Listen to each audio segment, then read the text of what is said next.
Olá pessoal, tudo bem?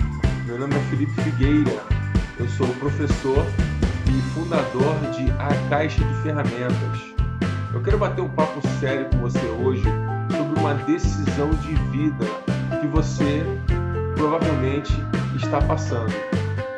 Eu sei que pode ser muito difícil encontrar o seu dom, encontrar o seu caminho, mas o que eu descobri ao longo desses 37 anos de vida é que eu tenho um dom, que é ensinar e transmitir conhecimento para outras pessoas. Eu quero te contar a minha história para que nos tornemos amigos. Eu sou filho de uma professora, que depois se tornou advogada, e de um advogado. Eu nasci em Nova Iguaçu, na Baixada Fluminense do Rio de Janeiro. Nova Iguaçu fica mais ou menos a 40 quilômetros da capital do Rio de Janeiro. Em Nova Iguaçu eu tive a oportunidade de morar em frente ao Nova Iguaçu Country Club, onde eu passei uma infância fantástica, porque como toda criança eu pratiquei muito esporte. Eu joguei futebol de campo, futebol de salão, voleibol, soltei pipa, joguei bola de gude, pulei muro, catei manga e conheci o basquete. Na verdade eu conheci o basquete porque eu jogava futebol e eu fui crescendo muito rápido. Aos 12 anos eu já calçava 44 e não encontrava mais chuteiros do meu tamanho. Essa história é muito engraçada porque realmente ela é verídica e foi assim que aconteceu. Eu comecei a jogar basquete porque eu não encontrava chuteiro do meu tamanho. Mas eu me apaixonei completamente pelo basquete. Com 13 anos, eu pude assistir o Dream Team nas Olimpíadas de 92 pela televisão. E foi marcante para mim. Após isso, eu comecei a me envolver cada vez mais. E comecei a me destacar na equipe do country. Depois disso, os meus pais se separaram e nós tivemos que mudar de bairro e de escola. Eu fui estudar no Colégio Leopoldo, em Nova Iguaçu. E foi uma experiência muito boa, porque o Leopoldo tem uma tradição muito grande no basquete. E lá eu comecei a me desenvolver. Até que, em um dado momento, o dono da cantina me disse que lá no Flamengo eles estavam precisando de um pivô. Nessa altura, com 15 anos eu tinha mais ou menos 1,96 m e já tinha bastante habilidade, porque eu sempre fui muito persistente e eu realmente amava o basquete. Então eu fui fazer um teste.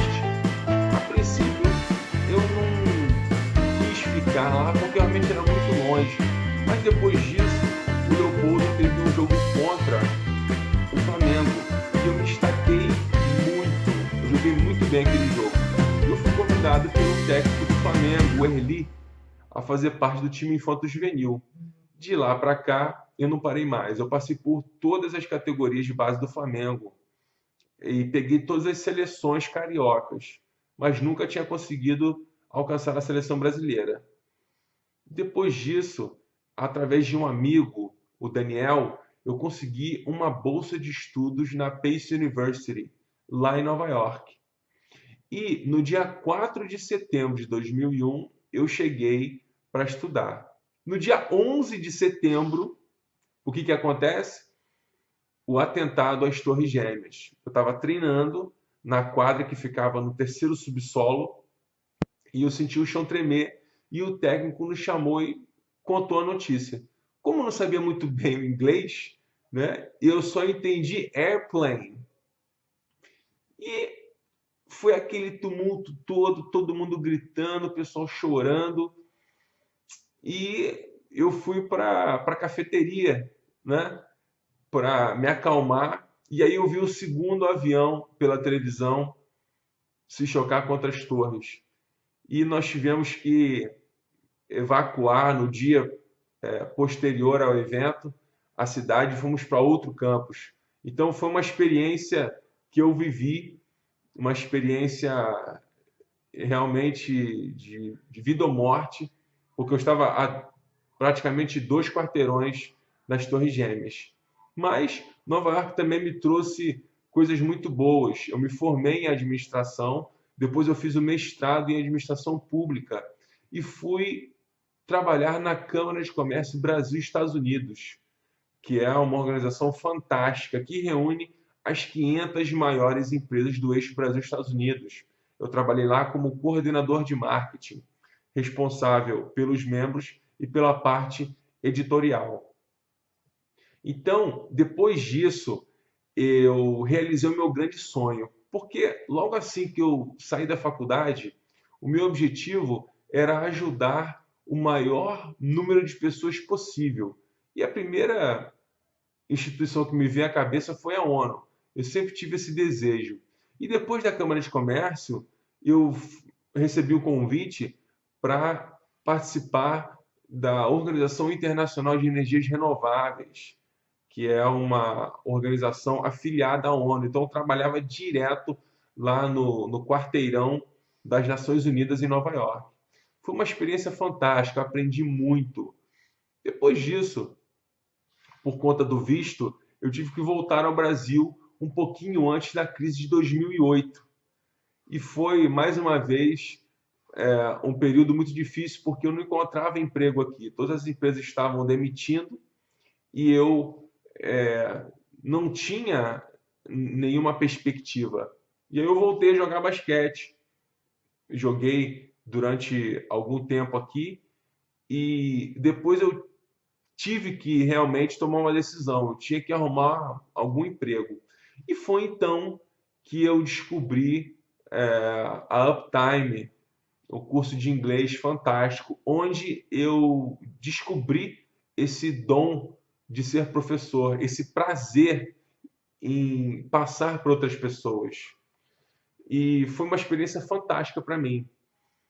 E depois da Uptime, eu consegui uma vaga como professor universitário na Universidade Veiga de Almeida, aqui em Cabo Frio. E lá eu fiquei por 5 anos ministrando aulas relacionadas à administração em vários cursos. E foi uma experiência realmente muito gratificante, porque eu entrei em contato, né, com as necessidades e as carências dos alunos. Então, é a partir dessas experiências que eu venho apresentar para você hoje a caixa de ferramentas. A perspectiva que nós temos hoje no Brasil é a de que existe uma crise institucional, não só uma crise econômica, mas uma crise ética. E por conta disso tudo que está acontecendo, o Estado brasileiro ele está passando por grandes dificuldades. Você deve estar observando aí na mídia toda essa, praticamente uma revolução que está acontecendo, porque o Brasil tem que reduzir o seu déficit, né? E muitos estados estão tomando medidas drásticas. Aqui no Rio de Janeiro, o governador está cortando 30% do salário dos servidores estaduais. Então imagina você que estudou e que trabalhou durante anos, agora você vai receber somente 30% do seu salário. Então, eu chamo a sua atenção para analisar comigo o que realmente é estabilidade, tá? A estabilidade hoje, ela não existe. Pode ser que lá no passado as pessoas pensavam nisso.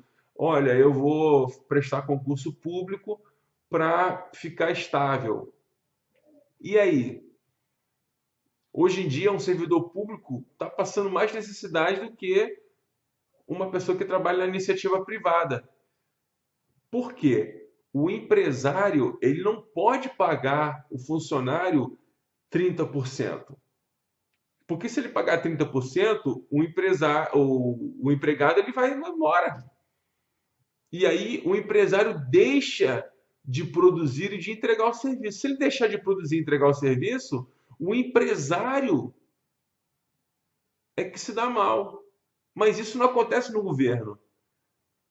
Se o governo deixa de pagar os funcionários vão fazer pressão, tudo bem, mas e aí?